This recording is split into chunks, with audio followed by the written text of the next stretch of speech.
Y entramos a la parte final de Buenos Días Región, pasadita a las 11:30 de la mañana. Se fue un gran amigo, Mario Paredes. Ha pasado gente linda por esta radio durante estas últimas horas.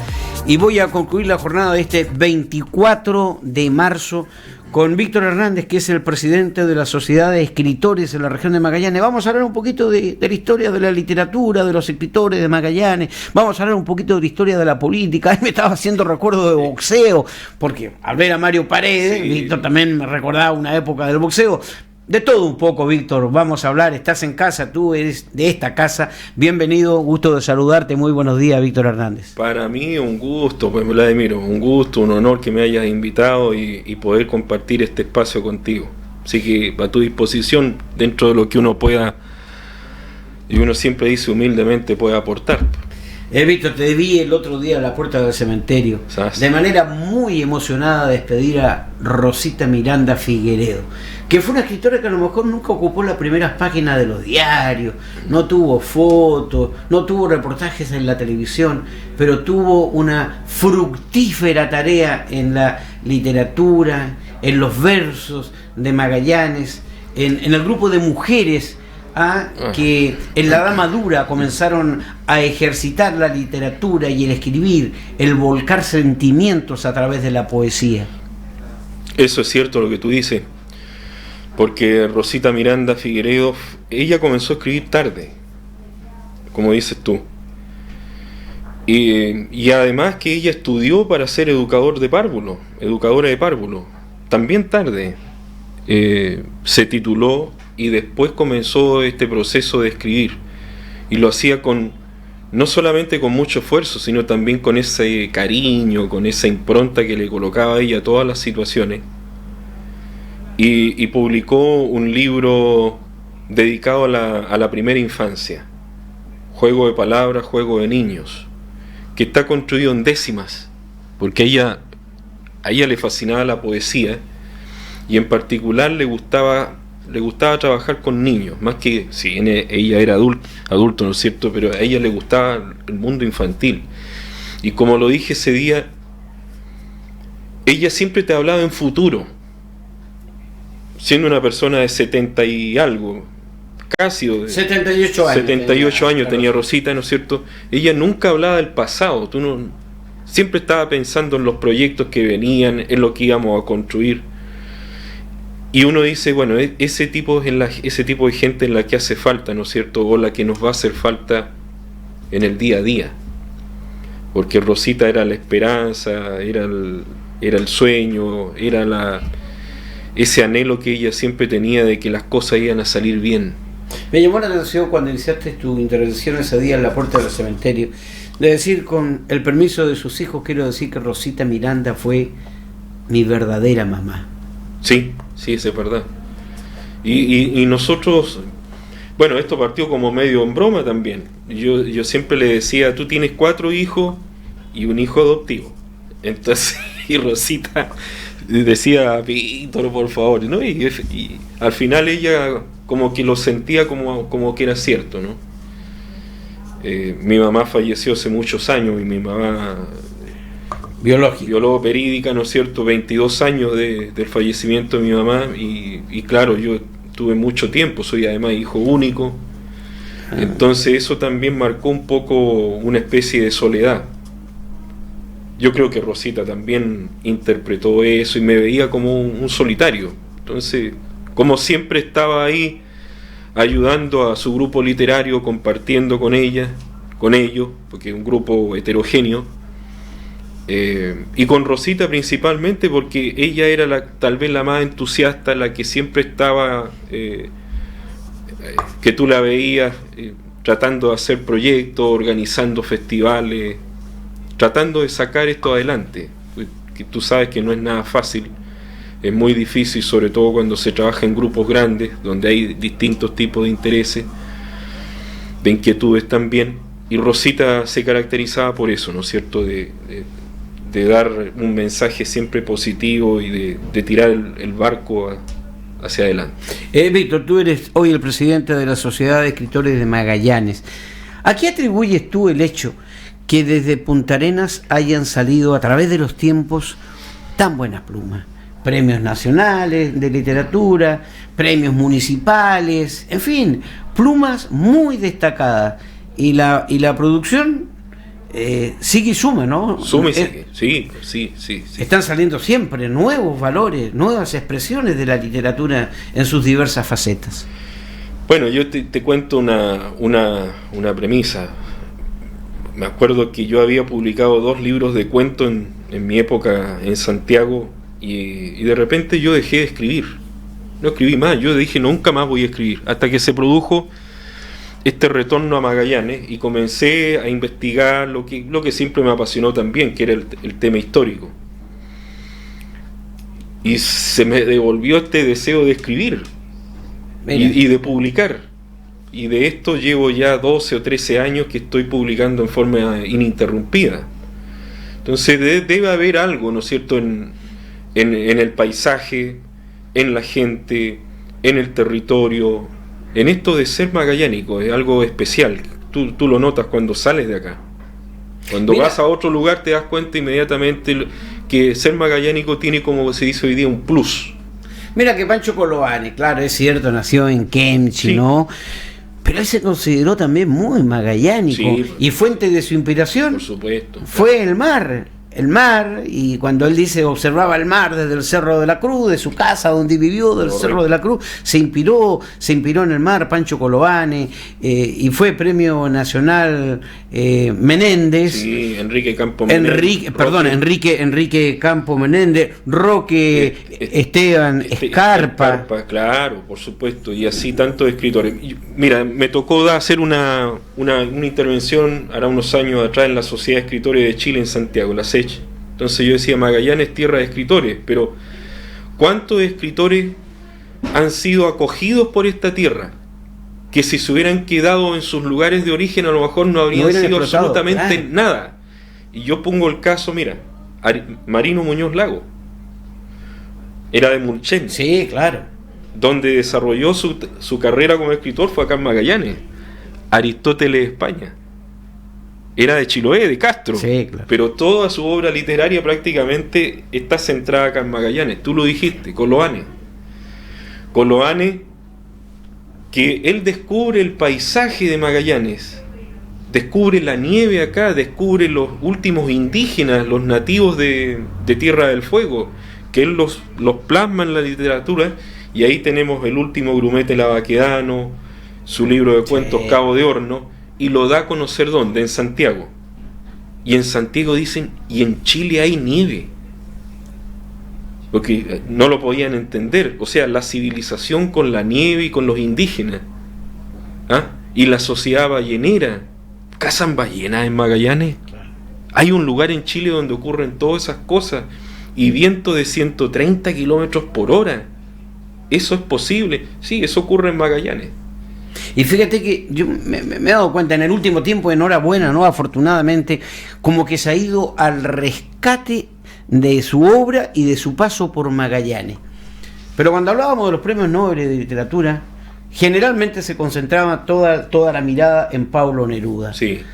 Fue Gabriela Mistral la primera. Sí. Y Gabriela Mistral estuvo en Punta Arenas, y Gabriela Mistral escribió y realizó un gran trabajo social, fue directora de escuela. Yo creo que aquí en Magallanes, de verdad, créemelo, Víctor, hemos tenido poco reconocimiento hacia Gabriela Mistral, aunque en el último tiempo se está contando y se está sabiendo más de su historia, ¿no? Porque en un momento determinado, hasta como que, no sé, se impedía en alguna circunstancia hablar del levianismo de Gabriela Mistral, era un pecado mortal.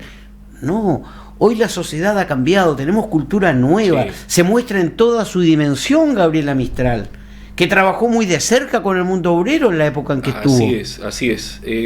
Esos son, hay determinados factores que podrían explicar eso. O sea, lo de Gabriela Mistral, por ahí hay una fundación llamada Gabriela Mistral que en sus inicios también trató de mostrar o de exhibirnos una Gabriela Mistral así como una especie de beaterío de Gabriela Mistral. ¿Ah? Claro. Como dices tú, también durante muchos años se ocultó, se vio con con mucho prejuicio también, es que Gabriela Mistral, por su conducta sexual, ¿no es cierto?, la subestimaban, la menospreciaban, pero también pasó lo otro, de que a la Mistral siempre se le escondió, se le omitió, se le negó, se le ocultó el hecho de que Gabriela Mistral llegó acá empoderada. Ella llegó muy joven, no es la típica viejita, ¿no es cierto?, de mirada adusta, severa, como nos muestran los libros de poesía, sino todo lo contrario, era una mujer muy joven que cuando llega a ocupar el cargo de directora del Liceo de Niñas, lo primero que hace, con 28 años, lo primero que hizo Gabriela Mistral fue despedir a todo el plantel docente, a todo el cuerpo docente del Liceo de Niñas, e instaló a la gente que ella consideraba idónea para ocupar los cargos en el Liceo de Niñas, que dicho sea de paso, estaba considerado como el peor liceo fiscal de Chile. La mandaron castigada. La mandaron castigada a Gabriela Mistral, pero también con un objetivo muy claro. A ver, te enviamos a Magallanes porque, primero, Magallanes se caracteriza porque la chilenidad parece que no anda muy bien allá, ¿ya? Siempre se ha dicho que esta es una zona como de extranjero.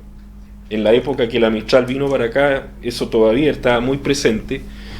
Y lo otro es que ella cuando llega a Punta Arenas, como te digo yo, da este golpe de timón, coloca a su gente y establece una serie de medidas que hasta el día de hoy son recordadas. Por ejemplo, ella dice, bueno, acá tiene que haber un uniforme escolar para todos, para todas, por igual. Antes no era así, antes de ella.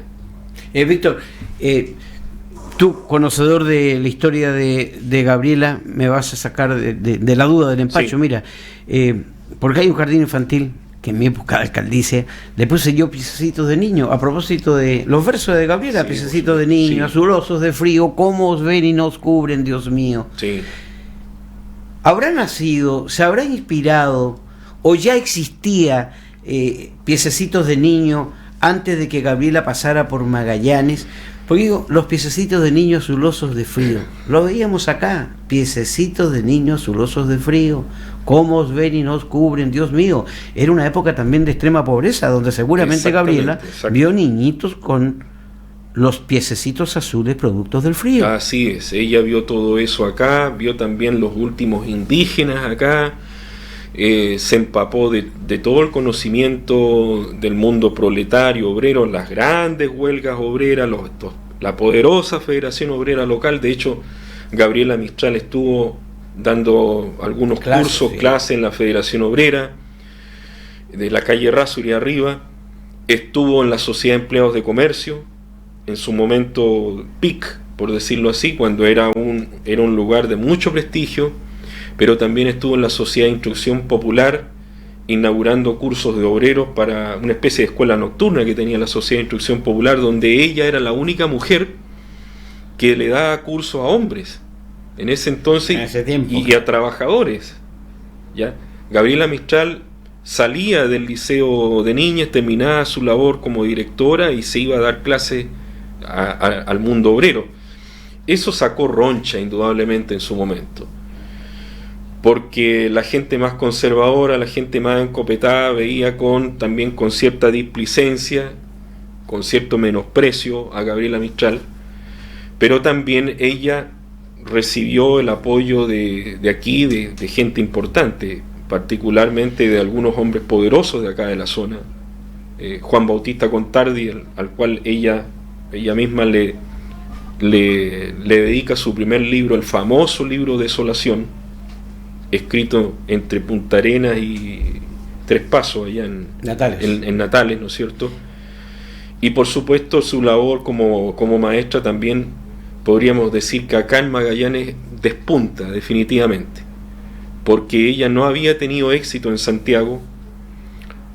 Su labor como profesora en el centro del país había sido bastante limitada, y ahí es donde aparece la figura de Pedro Aguirre Cerda, que en ese momento era ministro de Justicia, Culto e Instrucción Pública, lo que hoy día es ministro de Educación, que él la recomienda para que venga a ocupar el cargo de directora del liceo. Acá había un hermano de él, médico, masones, Hermano de don Pedro. De don Pedro, ¿no es cierto? Que también hace todo lo posible para que Gabriela tenga una buena estadía acá dentro de lo posible. Si bien el clima, como dices tú, la geografía, a Gabriela Mistral le afectó terriblemente. Y por ahí hay también subestiman un poco a Lucila Godoy, Gabriela Mistral, porque ella por ahí escribía ciertos versos un tanto despectivos, hostiles hacia el clima de Magallanes. Entonces, la gente que dice, ¿cómo le van a colocar un nombre, una avenida importante a esa mujer si vivió denostando a Magallanes? Eso no es así. Víctor, no nos queda mucho tiempo, pasa rápido el tiempo.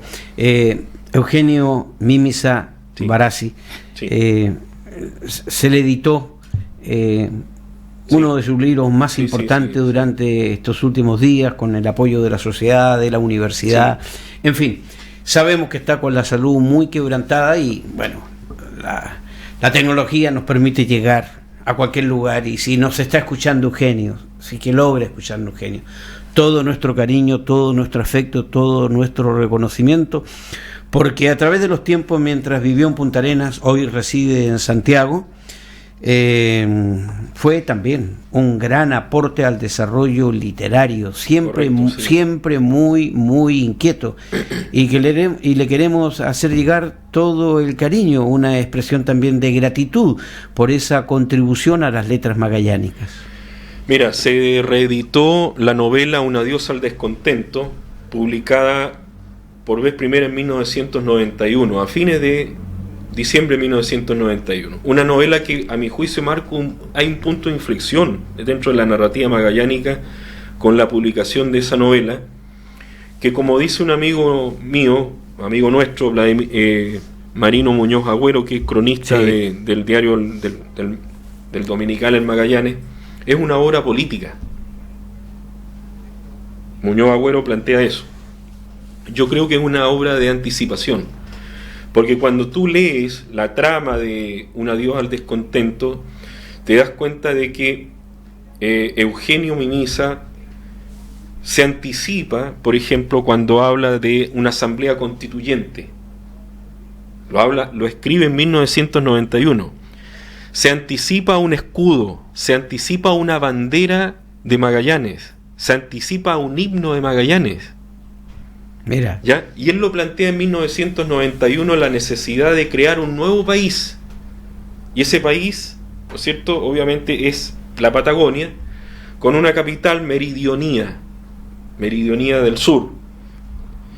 Entonces, si tú analizas bien lo que es la novela, la obra, el trabajo escrito por Eugenio, indudablemente que él se adelantó. Y yo creo que no es solamente esta novela de Eugenio Mímisa, que es un trabajo breve. Yo creo que en general hay varias obras de Eugenio Mímisa que son libros, por así decirlo, que a lo mejor no han sido comprendidos del todo en su momento, pero que con el tiempo van a tener la significación que les corresponde. Por decirte, para ir cerrando esto, hay un libro precioso que él escribió sobre un héroe de la aviación, Diego Barros Ortiz. Diego Barros Ortiz, sí. ¿Ya? Diego Barros Ortiz, yo creo que el primer magallánico que escribe algo sobre Diego Barros Ortiz, que fue comandante de la Fuerza Aérea, el creador del himno de la Fuerza Aérea, pero que además fue escritor. Fue uno de los fundadores de la Sociedad de Escritores de Chile. Entonces, cuando tú vas al mundo militar y cuentas esta parte de la historia de Diego Barros Ortiz, compositor. Muy desconocida. Muy desconocida. Escritor de obras de ciencia ficción. Y uno dice, ¿pero cómo? Sí, no. Diego Barros Ortiz es un escritor, además, que hay que rescatar. Y hay una novela, no es una novela, es un libro de viajes escrito por Eugenio Mímisa Barassi, que tú te tienes que acordar, Travesía sobre la cordillera Darwin, que es del año 1983, sobre unos exploradores de la Universidad de Magallanes que recorren la cordillera Darwin de una manera que después fue emulada por una expedición francesa. Y en el medio encuentran los restos de un avión desaparecido militar argentino del año 51, avión que había sido dado por perdido por la Fuerza Aérea Argentina del año 51 y que estuvo perdido durante más de 40 años. Y debido a ese libro, sirvió como primeras pistas para que a su vez en Argentina comenzaran a hacer todo el rastreo, la búsqueda, y ahora pudieron hacer la reconstrucción de todo lo que pasó.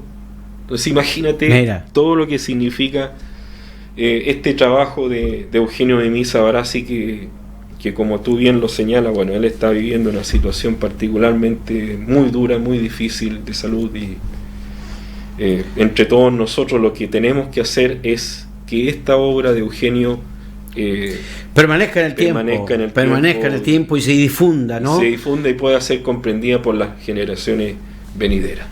Víctor, quedaron tantísimas cosas en el viejo tintero del abuelo. Porque dijimos, vamos a hablar de la época, del deporte pasado, de la política pasada, sí. ¿No? Yo creo que siempre es bueno refrescar la historia. Entonces, me voy a permitir yo ya públicamente invitarte, nos vamos a poner de acuerdo, para que nos venga a acompañar en otra oportunidad. Sé que estás abocado a escribir mucho, y que es bueno que así sea. Te leemos todos los domingos en la columna del diario El Magallanes, recordando trazos de la historia. Y yo creo que también la compartamos acá, llegando a otro público, para a otro segmento, a otro nicho, y es un gusto siempre. Para y estimularte, ¿no? Estimularte que sigas en esta tarea que es realmente maravillosa. Poder que tú me invites y podamos tener algún espacio juntos y poder compartir con tu radio escucha, con la gente que te sigue. Para mí es un honor estar contigo, Vladimir. Gracias, Víctor. Víctor Hernández, el presidente de la Sociedad de Escritores en la región de Magallanes, le está bajando el telón a este Buenos Días Región, que como todos los días comienza a eso de las 8 de la mañana junto a Franco Césped, y cuando las manecillas del reloj ya se aprestan a saludar al cielo magallánico, porque estaremos sobre el mediodía. Nosotros nos despedimos para encontrarnos mañana, para hacer con mucho gusto, con mucha alegría, Buenos Días Región, en Polar Comunicaciones y sus distintas plataformas. Hasta entonces, muy buenas tardes.